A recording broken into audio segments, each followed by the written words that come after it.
British cinema gave the world some of its most elegant and unforgettable actresses. On screen, they looked graceful, confident, and completely in control. But behind the cameras, many of these stars became famous for shocking on-set demands that left directors, writers, and entire crews under pressure. From actresses who controlled lighting and camera angles to stars who could stop productions over the smallest detail, their behavior often seemed impossible to manage. Yet beneath the drama was something deeper: fear of losing relevance, control, and the image that made them legendary. Today, we're uncovering the hidden stories behind 10 British actresses whose backstage rules became almost as famous as their performances. Actor 1 Noelle Gordon. At ATV Studios in Birmingham, there was one unspoken rule everyone understood before cameras even started rolling: if Noelle Gordon wanted something changed, it changed immediately. To television audiences across Britain, she was the comforting face of Crossroads, the dependable motel owner viewers welcomed into their homes week after week. She projected warmth, confidence, and stability.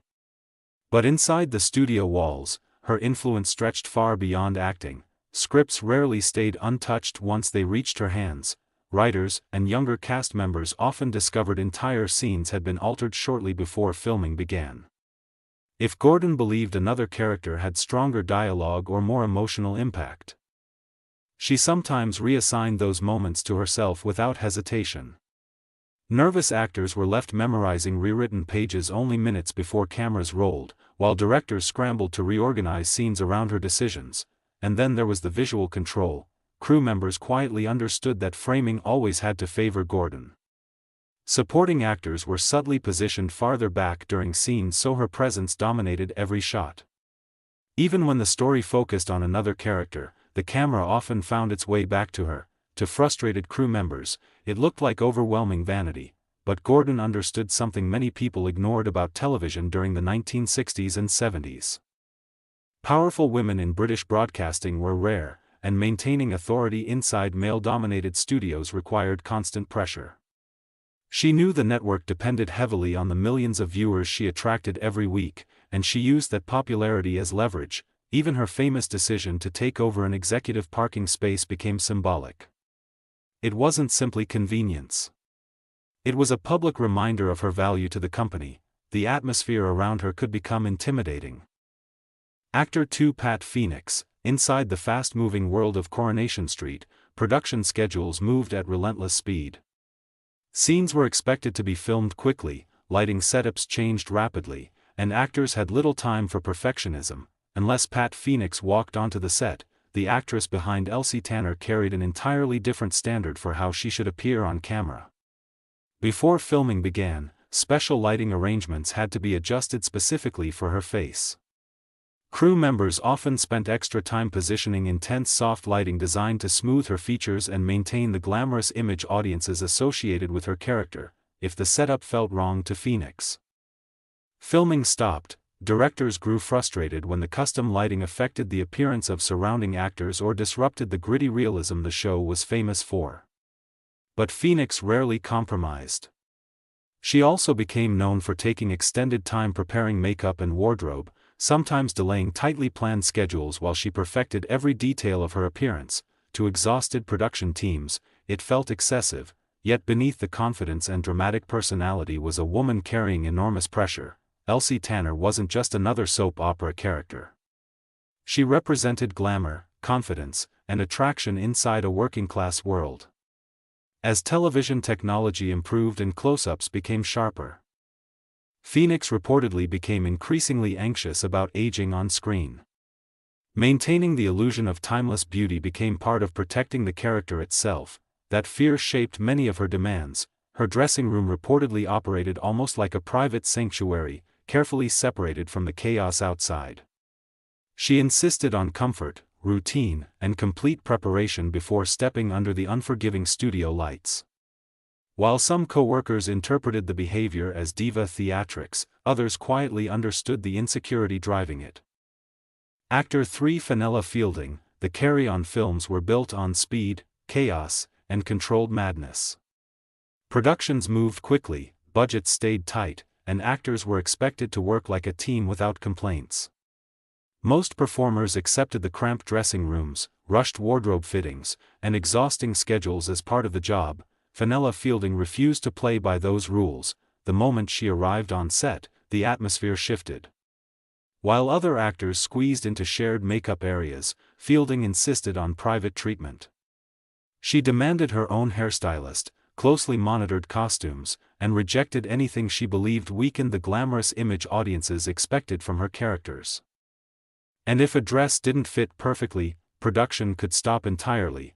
Wardrobe departments were sometimes forced to make last-minute alterations while irritated directors watched valuable filming time disappear.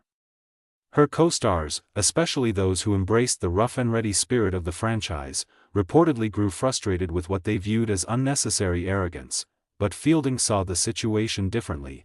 Unlike many performers in the series who relied on slapstick comedy or exaggerated reactions, her entire screen persona depended on maintaining elegance and mystery.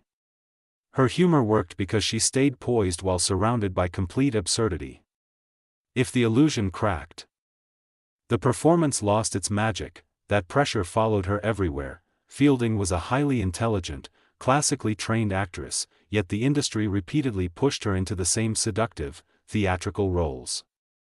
Her distinctive voice and glamorous image became both her trademark and her professional prison.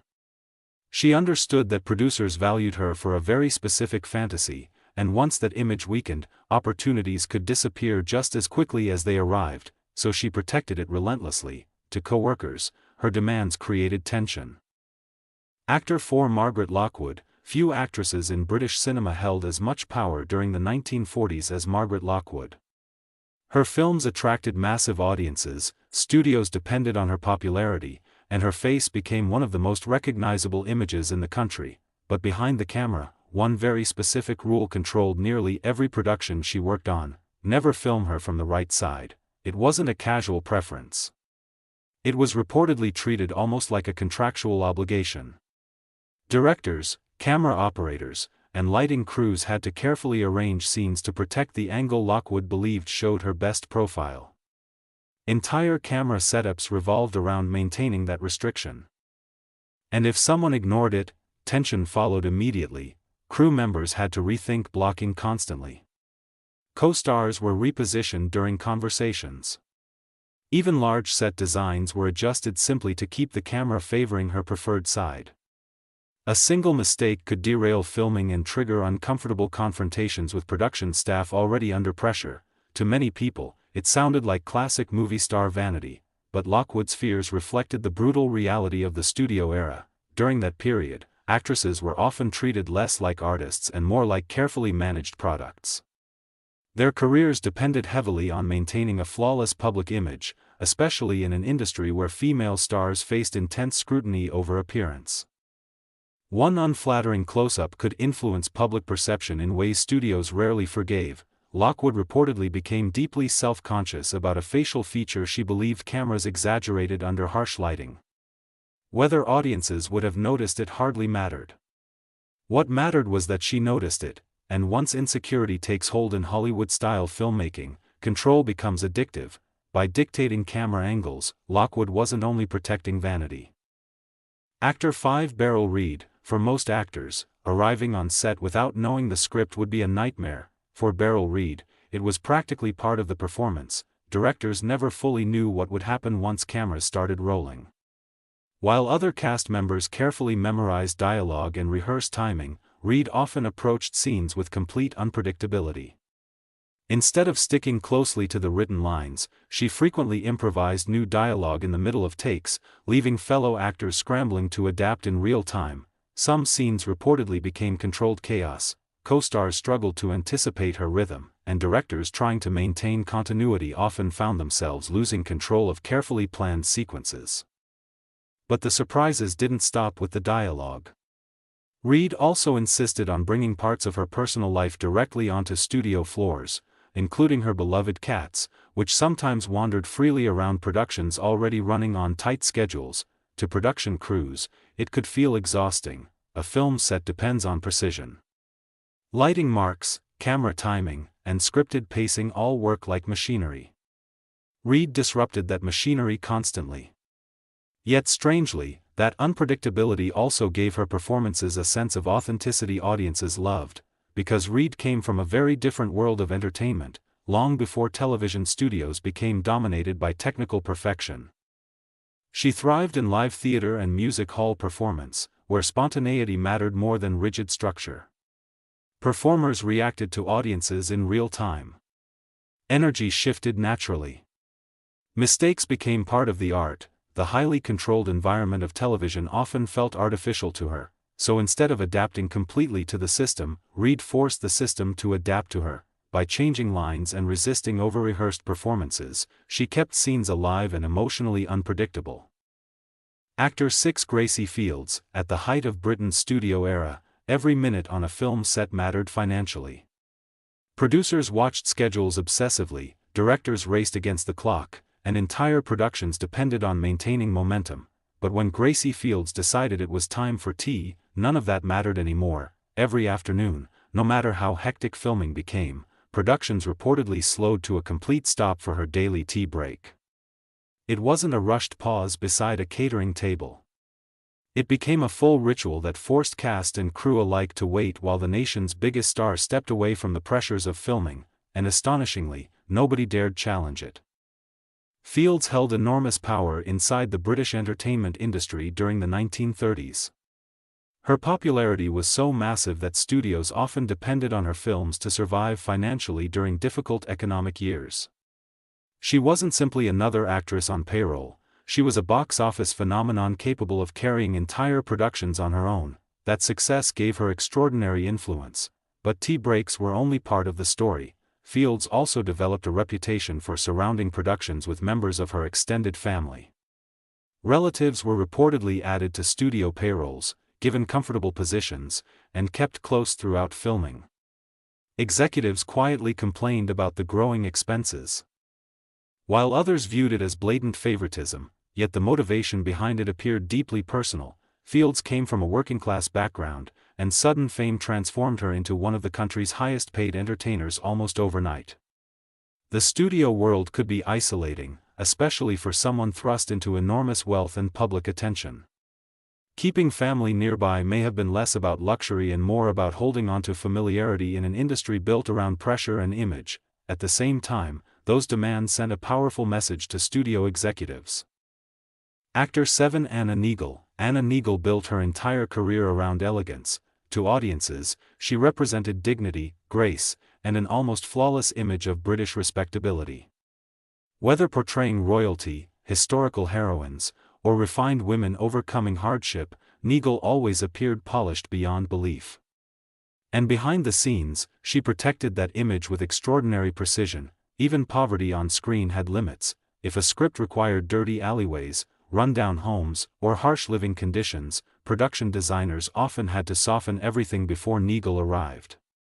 Sets were cleaned, lighting brightened, and costumes adjusted to make sure the actress never appeared genuinely worn down or untidy. Realistic grime simply wasn't acceptable. Crew members frequently found themselves performing a strange balancing act, creating the illusion of struggle while ensuring Neagle still looked composed enough to maintain the refined image audiences expected from her. But the strongest rule of all involved the director's chair. Neagle strongly preferred working under the direction of her husband, Herbert Wilcox. Productions understood that if they wanted her attached to a project, Wilcox's involvement was often part of the arrangement. His presence gave her a level of trust and control she rarely extended to outsiders. To some filmmakers, the situation felt restrictive. Directors and writers sometimes believed the emotional realism of scenes suffered because everything had to remain carefully sanitized around the actress. Yet Neagle and Wilcox understood exactly what they were selling to the public. Audiences didn't buy tickets expecting harsh realism from Anna Neagle films. They wanted aspiration, refinement, and emotional comfort. That image became her brand, and protecting it required constant supervision. In many ways, Neagle's strict demands reflected fear of damaging the illusion that sustained her career.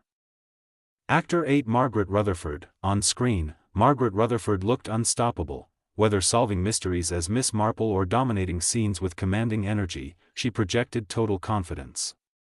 Audiences saw a fearless woman who seemed capable of handling absolutely anything without help from anyone. the truth behind the camera was far more delicate. Studios quickly discovered that hiring Rutherford usually came with one non-negotiable condition: her husband, Stringer Davis, had to be hired too.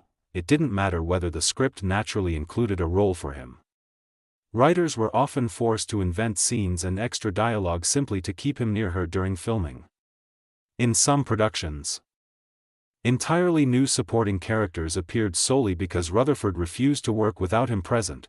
Producers found the arrangement confusing and expensive. To outsiders, it looked like a powerful actress using her influence to secure comfortable jobs for her husband. Critics quietly mocked the unnecessary additions, while some fans questioned why certain films suddenly included awkward extra characters who seemed disconnected from the original story. But the reality was far more emotional than selfish. Off-camera, Rutherford reportedly struggled with severe anxiety and deep insecurity. Film sets overwhelmed her. The pressure of performing, remembering lines, and facing large crews often became emotionally exhausting despite her confident public image. That's where Stringer Davis became essential. He wasn't simply accompanying her for convenience. He acted as her emotional stability inside environments that frequently left her terrified of failure. Cast and crew members noticed how calmly he supported her between scenes, reassuring her when nerves became overwhelming and quietly helping her regain confidence before cameras rolled again. Without him nearby, the stress could become unbearable. The irony was impossible to ignore. Actor 9 Diana Dors. The moment Diana Dors arrived at a studio, the atmosphere reportedly changed instantly. British film sets during the 1950s usually operated with strict efficiency. Schedules were tight, productions moved quickly, and directors expected discipline from everyone involved. But Dors transformed that orderly environment into something far more unpredictable. Luxury followed her everywhere. She expected expensive treatment that many British crews considered outrageous at the time. A chauffeur-driven Rolls-Royce was often kept ready nearby, while premium champagne reportedly remained stocked inside her dressing room regardless of the hour. To exhausted production managers trying to control budgets, the situation felt more like managing Hollywood royalty than filming a British movie. But the real tension arrived with her husband and manager. Dors insisted he remain heavily involved during productions, and his presence created constant friction behind the scenes. Rather than quietly observing, he reportedly interrupted directors, challenged creative decisions, and openly pushed productions to prioritize Dors' appearance above everything else. Crew members found the environment exhausting. Scenes were delayed while arguments broke out over lighting, camera angles, or wardrobe choices. Directors who expected authority on their own sets suddenly found themselves battling a protective manager determined to control every detail surrounding his wife's image. To many people, it looked like pure arrogance, but beneath the chaos was a calculated survival strategy. Diana Dors had been marketed aggressively as Britain's answer to Marilyn Monroe: glamorous, seductive, and endlessly photogenic. That image brought enormous fame, but it also placed her inside an industry that often treated young actresses as temporary products rather than long-term artists. Dors understood the danger of that system. Actor 10 Maggie Smith. Unlike many stars of her era, Maggie Smith never became infamous for extravagant luxury requests. She didn't need fleets of assistants, endless champagne, or elaborate dressing room demands to dominate a production. What made people nervous around her was something far more intimidating: perfection. Actors stepping onto a set with Smith often described the experience like entering an exam they hadn't fully prepared for. Silence usually surrounded her before major scenes, and crew members quickly learned not to disrupt her concentration. The atmosphere became tense because everyone understood the same thing: she expected absolute commitment from every person involved. Anything less was immediately obvious to her. If a fellow actor missed the rhythm of a scene or delivered dialogue weakly, Smith's reaction alone could reportedly freeze the room. She possessed an intense focus that left even experienced performers terrified of disappointing her. Directors sometimes struggled to keep pace with her sharp instincts and uncompromising standards, and weak writing. She had little patience for it. There were stories of Smith openly rejecting dialogue she considered clumsy or artificial, pushing writers and directors to improve scenes before she agreed to perform them. While some interpreted this as arrogance, others recognized it as the mindset of someone trained in an unforgiving theatrical tradition. Because long before global fame, Maggie Smith developed her craft inside Britain's demanding stage world. Working among legendary theatre institutions taught her that acting wasn't simply entertainment, it was discipline. Precision mattered. Timing mattered. Respect for the audience mattered. She carried those standards into every film and television production she joined. That intensity created enormous pressure behind the scenes. Even seasoned actors admitted feeling genuinely anxious before sharing scenes with her.